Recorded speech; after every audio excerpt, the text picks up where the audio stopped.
Hello student, goodwill classes में आपका बहुत बहुत स्वागत है। क्लास 11th का हम लोग कर रहे हैं बिजनेस स्टडी और चैप्टर नंबर 2 हम लोग कर रहे थे। इसका एक इंट्रोडक्शन पार्ट हम लोगों ने कंप्लीट किया था, उसको एक बार आप ज़रूर देखिए। ठीक है, हम पढ़ रहे थे कि बिजनेस की फॉर्म्स क्या क्या होती हैं। तो उसकी एक फॉर्म क्या होती है कि सोल प्रोप्राइटरशिप फॉर्म, एक जिसका एक ही मालिक होता है। ठीक है, क्या बोलते हैं? Sole proprietor. और सोल प्रोप्राइटर का मतलब होता है, सोल का मीनिंग होता है सिंगल। ठीक है, ओनली वन। तो ओनली वन जब एक प्रोप्राइटर होता है, तो जैसे एक ये फर्म है, इसका एक ही ओनर है मिस्टर ए।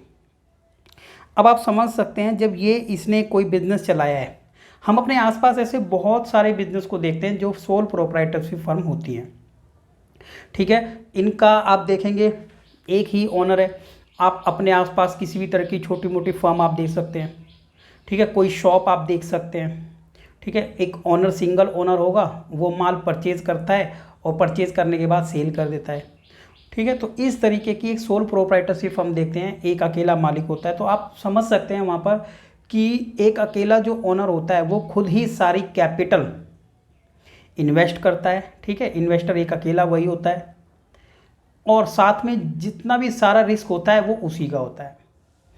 उसको जितना भी प्रॉफिट होगा, उसका अकेला हिस्सेदार दावेदार वही रहता है, कोई और दूसरा ऐसा पार्टनर नहीं है साथ में। ठीक है, क्योंकि यहाँ पर क्या था, सोल प्रोप्राइटरशिप फर्म है, यानी एकल स्वामित्व है, उसका ओनर एक सिंगल ओनर है, मिस्टर ए है जैसे यहाँ पर। ठीक है, अगर आप इस बात को समझ रहे हैं और इससे ज़्यादा कुछ है नहीं, तो हम इस ही पॉइंट को लेकर के इसको आगे कंटिन्यू करेंगे, बहुत जल्दी आपको समझ आ जाएगा। ठीक है, तो देखते हैं सोल प्रोप्राइटरशिप फर्म। तो फर्स्ट नंबर पर देख लेते हैं कि sole proprietorship refer to a form of business organisation which is own manage and control by an individual who is the recipient of all profit and bears of risk. The word sole only, ठीक है, implies only, यानी word proprietor refer to the owner. Right, तो यहाँ पर क्या हुआ कि एक अकेला ही ओनर है, कैपिटल वही सारी इन्वेस्ट कर रहा है, बिजनेस का मैनेजमेंट वही करेगा, सारा कंट्रोल उसके हाथ में है, सारा प्रॉफिट रिसीव करने वाला वही है। ठीक है, और सोल का मतलब होता है ओनली, अकेला, और प्रोप्राइटर या फिर हम ओनर उसको कह सकते हैं। तो बस यही थी सोल प्रोप्राइटरशिप फर्म। आगे देखते हैं कि सोल प्रोप्राइटरशिप का फीचर्स क्या क्या हो सकते हैं। ठीक है, अब आप फीचर्स एक बार ज़रा देखिए। तो फीचर्स में पहला फीचर आप देख सकते हैं, क्या लिखा हुआ है? Individual owner. ये बात हमें समझ आई गई है। ठीक है, तो अब आप देख सकते हैं कि इंडिविजुअल ओनर होता है। उसके बाद है फॉर्मेशन एंड क्लोज़र, उसको चालू कैसे करते हैं फर्म को। ठीक है, और उसका क्लोज़र कितना आसान है, कंट्रोल कैसा रहता है, कौन कंट्रोल करता है, लाइबिलिटी क्या होती है। ठीक है, और सेल रिस्क बियरर एंड, ठीक है, और ये इसको सोल्व कर दीजिए, सोल रिस्क, अकेला उसी का रिस्क होता है। राइट, देन आगे जो लास्ट इसके पॉइंट हैं वो दे रखा है, सेपरेट एंटिटी होती है या नहीं होती है ये बताना है। और 7 नंबर पर दिया हुआ है बिजनेस कॉन्टिन्यूटी किस तरीके की होती है। थोड़ा डिटेल में देख लेते हैं। एग्जाम में अगर आपका इस टाइप का क्वेश्चन आता है तो जितना इसमें डिस्क्राइब किया हुआ है उतना ही आप कर सकते हैं। ठीक है, आप पॉइंट्स को जरूर याद कर लीजिए। अगर पॉइंट्स आपको लर्न होते हैं, बार बार आप इसको ध्यान रखिए। ठीक है, पॉइंट बना के भी लिखे जा सकते हैं, ऐसी बात नहीं है, लेकिन जैसे ही आप बार बार इनको रीड करेंगे ना, तो पॉइंट अपने आप आपके माइंड में आते चले जाएंगे। पॉइंट नंबर 1 क्या लिखा था? Individual owner. देखिए, यहाँ पर आपने समझा कि एक सिंगल जो ओनर है इस फर्म का, तो इंडिविजुअल ओनर इसका एक फीचर है। ठीक है, अगर ये इसका फीचर है तो आप समझ सकते हैं कि इसकी विशेषता है। तो हमने कहा कि एक ही मालिक होगा, और एक मालिक होगा तो सारा रिस्क उसी का होगा, सारा कंट्रोल उसके हाथ में होगा, सारे प्रॉफिट भी उसी के हो जाएंगे। ठीक है, तो ये आप इसको डिस्कस हमने किया। आप इसको लिख भी सकते हैं, only one individual is the sole owner who is responsible for all the business affair, सारे बिजनेस के लिए वो रिस्पॉन्सिबल है। Formation and closure. तो देखिए बिजनेस को बनाना भी बहुत ईजी है, स्टार्टअप करना भी ईजी है, कम कैपिटल लगती है, ठीक है, ज़्यादा कुछ इस तरीके के लीगल फॉर्मेलिटीज़ ज़रूरी नहीं है। अगर आप चाहते हैं रजिस्टर करना तो रजिस्टर हो जाता है, ठीक है, लेकिन ज़रूरत नहीं है, ठीक है, ऐसा कंपलसरी नहीं है। सो आप देख सकते हैं there is no separate law, कोई ऐसा लॉ नहीं बनाया that governs sole proprietorship. So there is a ease in formation as well as closure of the business, right. तो हम इसको क्या कर सकते हैं, फॉर्मेशन आसानी से करते हैं, क्लोजर भी कर सकते हैं। कंट्रोल आपने समझा कि कंट्रोल, ओवरऑल कंट्रोल एक सिंगल ओनर के हाथ में होता है, वही क्या हो जाता है, मैनेजर की तरह से वहाँ पर अपना सारे डिसीजन लेता है। The proprietor has a full authority over the affair of the business, the entire working is based on his on directions and decision. सारे डायरेक्शंस वही देता है, सारे डिसीजन वही देता है। लाइबिलिटीज़, तो लाइबिलिटी भी आप समझ सकते हैं, लाइबिलिटीज़, ठीक है। देखिए लाइबिलिटी क्या होता है, उत्तरदायित्व, ठीक है, यानी लाइबिलिटी का मतलब होता है कि हमें कहीं पर पैसा देना है, ठीक है, वो लाइबिलिटीज़ वो भी होती हैं, राइट। तो दायित्व सारे किसके हैं, ओनर के हैं, कोई और ओनर है नहीं, कोई पार्टनरशिप में है नहीं कि 2 या 3 ओनर हैं, यहाँ पर एक सिंगल ओनर है, ठीक है। तो जब कहीं किसी से अमाउंट हमने पैसा लिया है या फाइनेंस पर लिया है, उधार लिया है, या फिर आप समझ लीजिए कि हमने किसी से माल उधार लिया है, ठीक है ना, हर तरीके की रिस्पॉन्सिबिलिटी किसकी हो जाती है, लाइबिलिटी किसकी हो जाती है, सिंगल ओनर की। The liability of sole proprietors is unlimited. Liability क्या होती है, अनलिमिटेड होती है, ठीक है। इस बात को समझें कि अगर मिस्टर ए सिंगल जो सोल प्रोप्राइटर है, इसने कहीं से उधार मान लिया, उधार मान लेते हैं, तो जो इसके क्रेडिटर होंगे, कौन होंगे, वो क्रेडिटर, राइट। तो वो जो क्रेडिटर हैं वो इससे डिमांड करेंगे, अगर ये पर्सन उनकी पेमेंट नहीं कर पाता है ना, तो फर्म से तो नहीं कर पाया, तो इसका पर्सनल जो इसका घर है वहाँ की एसेट से इसको उनकी लाइबिलिटी को पूरा करना पड़ेगा। इसका मतलब होता है अनलिमिटेड लाइबिलिटी है, इसी की सारी लाइबिलिटी है, इस बात को आप समझें, ठीक है स्टूडेंट। तो यही इसका मतलब है, the owner is personally responsible for the payment of debt in case of asset of the business are not sufficient to meet all the debt. अगर हमारे बिजनेस की सारी एसेट से भी किसी की लाइबिलिटी पूरी नहीं हो पाती है, तो अब आप समझ रहे हैं कि पर्सनल जो इसकी एसेट्स हैं उनको बेच करके भी इसको पेमेंट करना पड़ेगा, ठीक है। Point number 5, sole risk bearer and recipient. तो ये तो देखिए हमने ऊपर पढ़ा भी है, ठीक है। इसको सेल की जगह क्या कर दीजिएगा, सोल, सोल मतलब अकेला।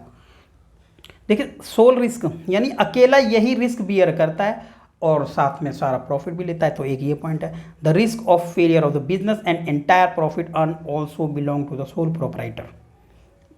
Now point number 6, separate entity. Point को समझें, सेपरेट एंटिटी, ठीक है। देखिए यहाँ पर स्पेस है थोड़ा सा, सेपरेट एंटिटी को देख लेते हैं। देखिए ये है इसकी फर्म, ये है मिस्टर ए इसका ओनर, ठीक है। अब यहाँ पर क्या होता है, यहाँ पर क्या होता है, देखिए कंपनी जो होती है, ठीक है, आगे पढ़ेंगे हम जॉइंट स्टॉक कंपनी। उस केस में क्या होता है, देखिए इस ओनर को अलग माना जाता है और जो भी इसकी ये फर्म है, ठीक है, एफ लिख देते हैं, इसको अलग माना जाता है। दोनों के बिटवीन क्या रहता है, डिफरेंस रहता है। ओनर एक अलग व्यक्ति है, अलग एक पर्सन है, नेचुरल पर्सन है।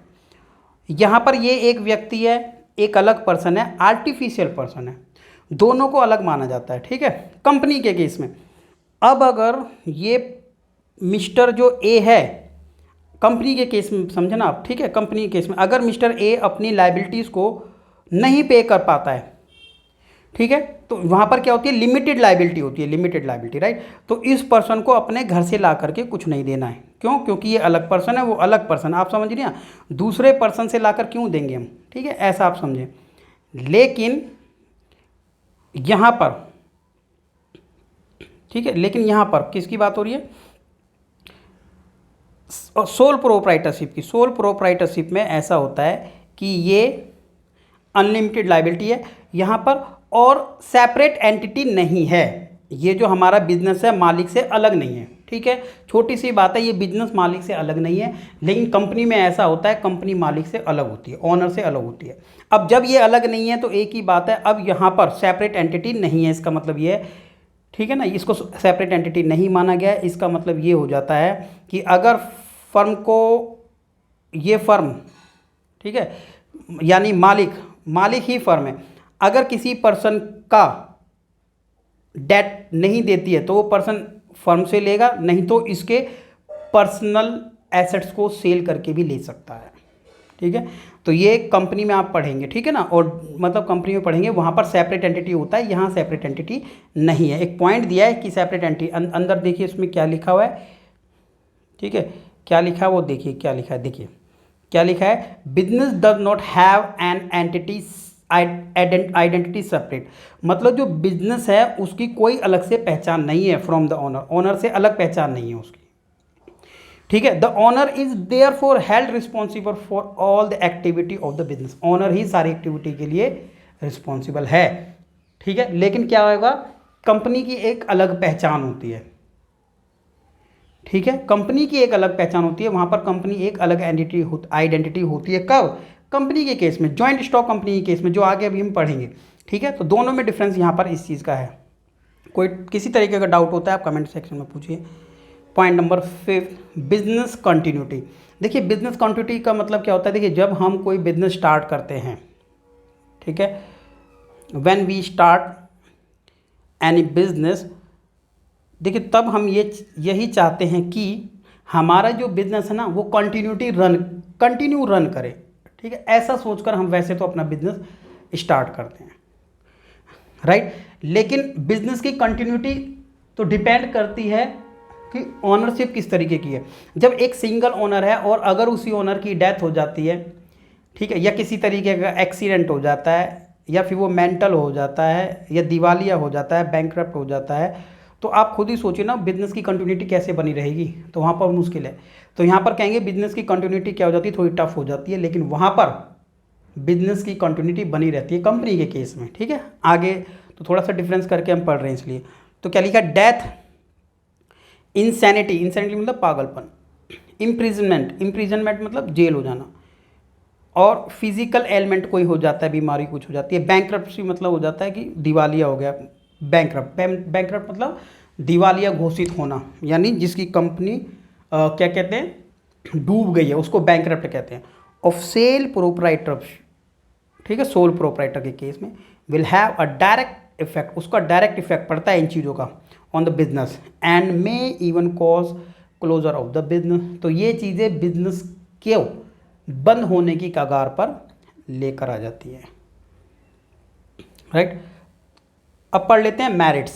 देखिए मेरिट्स क्या होते हैं, मेरिट होते हैं एडवांटेज, बेनिफिट, कि सोल प्रोप्राइटरशिप के क्या बेनिफिट है। तो पहला, ease of formation and closure, ये पॉइंट हमने पढ़ा भी था, आसानी से हम बिजनेस का फॉर्मेशन कर सकते हैं, आसानी से क्लोज भी कर सकते हैं।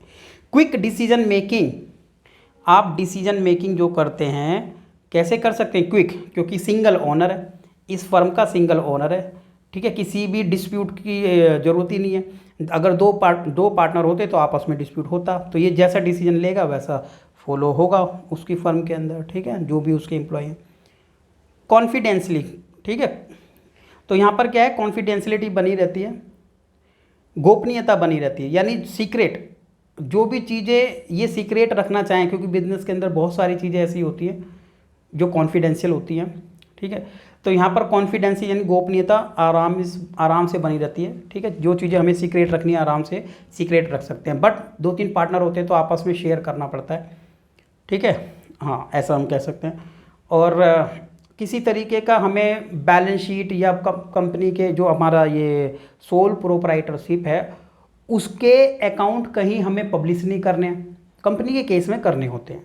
तो यहाँ पर क्या है, कॉन्फिडेंशियलिटी बनी रहती है, किसी के आगे कुछ हमें शो करने की ज़रूरत नहीं है, सारी चीज़ें सीक्रेट रह सकती हैं जो भी हमें रखना चाहते हैं, ठीक है। डायरेक्ट इंसेंटिव का मतलब ये है डायरेक्ट बेनिफिट, ठीक है, कह सकते हैं डायरेक्ट बेनिफिट किसको मिलता है, सारा का सारा बेनिफिट डायरेक्ट किसको मिल जाता है, ओनर को, क्योंकि किसी भी तरीके का ठीक है। यहाँ पर शेयर हमें करना नहीं है किसी से प्रॉफिट, इसलिए सारा जो है इसी का हो जाता है। तो इसको आप थोड़ा थोड़ा सा डिस्क्राइब कर सकते हैं जब भी मेरिट के केस में बात आएगी, लेकिन पॉइंट आपको लर्न है तो आप लिख सकते हैं। पर्सनल कॉन्टैक्ट, ठीक है। एक ये फ़ायदा, जो ये बिजनेस का ओनर है मिस्टर ए, इस फर्म का जो ओनर है, सोल प्रोप्राइटर है, तो ये एक अकेला हर चीज़ों के ऊपर कंट्रोल रखता है। तो इसके जो कॉन्टैक्ट होते हैं वो पर्सनल हो जाते हैं, पर्सनल यानी जो लोग इससे जुड़े हैं तो उसके पर्सनल कॉन्टैक्ट में हो जाते हैं। लेकिन ऐसा लार्ज स्केल कोई कंपनी या फर्म होती है तो उसमें पॉसिबिलिटी कम हो जाती है, ठीक है ना, पॉसिबिलिटी कम। कई जगह तो ऐसा होता है कि कस्टमर को हम जानते भी नहीं हैं। सेंस ऑफ अकम्प्लिशमेंट, ठीक है। तो इसमें क्या हो गया कि हम लोगों को एक सेल्फ कॉन्फिडेंस हम लोगों को यहाँ पर बना रहेगा, एक इस तरीके का सेंस बना रहेगा कि हम पूरे तरीके से योग्य हैं और अपनी पूरी योग्यता के साथ, पूरे कॉन्फिडेंस के साथ बिजनेस की सक्सेस में लग जाते हैं। तो इस तरीके की हमें यहाँ पर क्या होगा, एक सेंस ऑफ अकम्प्लिशमेंट होगा, ठीक है, कि हम कितना योग्य हैं इस चीज़ के लिए, हमें अपने आप के लिए मेहनत करने में यहाँ पर, ठीक है, बहुत क्या रखेगा, एक कॉन्फिडेंटली हम मेहनत यहाँ पर कर पाते हैं। तो ये आ जाता है हमारा मेरिट्स में। उसके बाद देख लेते हैं हम डीमेरिट्स। डीमेरिट्स क्या हो जाती हैं, डिसएडवांटेज हो जाती हैं, कमियां हो जाती हैं। तो पहले नंबर पर हम देख लेते हैं कि लिमिटेड प्रोप्राइटर। तो सबसे पहली बात आप ये देख ही सकते हैं कि लिमिटेड, इस पॉइंट को कर दीजिए आप लिमिटेड रिसोर्सेज, ठीक है, ये प्रोप्राइटर नहीं है, क्या है, रिसोर्सेज, लिमिटेड रिसोर्सेज, ठीक है। फर्स्ट ऑफ ऑल आप ये समझते ही हैं कि लिमिटेड रिसोर्स होते हैं जब एक ही सिंगल ओनर है, तो आप समझ सकते हैं कि रिसोर्सेज बहुत कम हो जाते हैं, बहुत कम ही, जितना भी उसके पास फाइनेंस रहता है, जितनी भी कैपिटल रहती है वही वो लगा सकता है। अगर किसी फर्म के अंदर 2 या 2 से ज़्यादा पार्टनर हो जाएं, पार्टनरशिप फर्म हो जाए, तो रिसोर्सेज बढ़ जाते हैं पार्टनरशिप के केस में, क्योंकि 2 या 3 लोगों की पावर एक साथ हम वहाँ पर लगा देते हैं, स्किल्स भी लगा देते हैं, right. Second number is limited life. अब आप ये भी समझ सकते हैं कि जो कंपनी की जो लाइफ, जो ये फर्म है ना, सोल प्रोप्राइटरशिप फर्म, उसकी जो लाइफ रहती है वो कैसी हो जाती है, लिमिटेड हो जाती है, क्योंकि पता ही नहीं होता कि किस तरीके के बिजनेस में मतलब लॉन्ग रन चलेगा या नहीं चलेगा, किस तरीके से बिज़नेस हमारा डिस्टर्ब हो जाएगा। मान के चलिए किसी, जो एक ओनर हमारा सिंगल ओनर है, कोई अगर उसको बीमारी हो जाती है तो हो सकता है किसी तरीके से डिसेबल हो गया, डेथ हो गई, तो उस केस में वो फर्म भी उसकी ख़त्म हो जाती है, ठीक है। तो सोल प्रोप्राइटरशिप फर्म का डीमेरिट था। अनलिमिटेड लाइबिलिटी, ये तो हमने पढ़ाई था। अनलिमिटेड लाइबिलिटी इसलिए कहा गया है, एक होती है लिमिटेड लाइबिलिटी, एक अनलिमिटेड, अभी ऊपर डिस्कस किया था। अनलिमिटेड का मतलब ये हो गया, अगर हमारी लाइबिलिटी है किसी के रिगार्डिंग, तो आप ये मान लीजिए फर्म से तो आपको देना ही पड़ेगा, लेकिन फर्म से भी पूरा नहीं हो पाया, फर्म भी बिक गई, तो घर भी आपको बेचना पड़ सकता है, घर से भी आपको सारी एसेट देनी पड़ेगी। इसका मतलब हो गया unlimited liabilities. Hasty decision, hasty decision का मतलब ये होता है, कई बार देखो एक ही ओनर है यहाँ पर, ठीक है, कितना ओनर है, एक। देखिए स्टूडेंट, जब एक ओनर होता है, सिंगल प्रोप्राइटर है ये ए, तो क्या होता है, जब कोई डिसीजन लेना पड़ता है, हर एक चीज़ के अंदर तो ये स्किल्ड नहीं है, हर एक चीज़ की, तो हर एक डिपार्टमेंट की इसको नॉलेज नहीं है, हर एक फील्ड की इसको नॉलेज नहीं है, ठीक है। हो सकता है फिर हम मार्केटिंग भी देख रहे हैं, ठीक है, कस्टमर से डील भी कर रहे हैं और एडवर्टीजमेंट भी देख रहे हैं और फाइनेंस भी देख रहे हैं। अब हर एक डिपार्टमेंट की नॉलेज नहीं है हर एक चीज़ की, तो कहीं ना कहीं वीक पॉइंट तो होता ही है। तो हम हर एक डिसीजन बहुत बेस्ट तरीके से नहीं ले सकते हैं, तो क्या होता है, कई बार जल्दबाजी में भी डिसीजन लेने पड़ते हैं। तो क्या बोला इसको, हैस्टी डिसीजन, ठीक है। लिमिटेड क्रेडिट, लिमिटेड क्रेडिट का मतलब ये हो गया, अब देखिए छोटी फर्म है, ठीक है, सिंगल ओनर है, तो इसको जो क्रेडिट मिलता है कहीं से, उधार भी अगर हम लेते हैं अपने, ठीक है, तो उसके लिए क्या रहता है, अगर ये अपनी एसेट्स के बेस पर भी कहीं से लोन लेगा, ठीक है ना, तो उसको लिमिटेड क्रेडिट ही उसको मिलेगा, उधार मिलेगा, राइट ना। Then point number last, limited managerial skill. तो ये तो आप समझ ही सकते हैं। अब क्या है कि हम जब एक बड़ी फर्म होती है, ठीक है ना, तो कोई पर्सन किसी चीज़ को टैकल कर लेता है, कोई किसी चीज़ को करता है, कोई किसी की चीज़ में फील्ड में माहिर है, बट क्या होता है कि जब लिमिटेड मैनेजरियल स्किल हो जाते हैं, जब एक ही पर्सन कहाँ कहाँ पर मैनेज करेगा, तो ये चीज़ों को थोड़ा सा पॉसिबल करना नहीं हो पाता है कि हर चीज़ को वो हैंडल कर पाए। तो इसलिए क्या हो जाता है, लिमिटेड मैनेजरियल स्किल हो पाते हैं, ठीक है ना। तो हर एक चीज़ को अच्छे से परफॉर्म नहीं कर पाता है वो पर्सन, राइट। चलिए चलिए, ये हमने कंप्लीट कर लिया एक सोल प्रोप्राइटरशिप में, ठीक है, कि क्या क्या उसकी डेफिनेशन थी, क्या फीचर्स थे, और मेरिट्स एंड डीमेरिट्स हमने कंप्लीट कर लिया है, ठीक है। अब मिलते हैं नेक्स्ट वीडियो में। Bye bye, take care.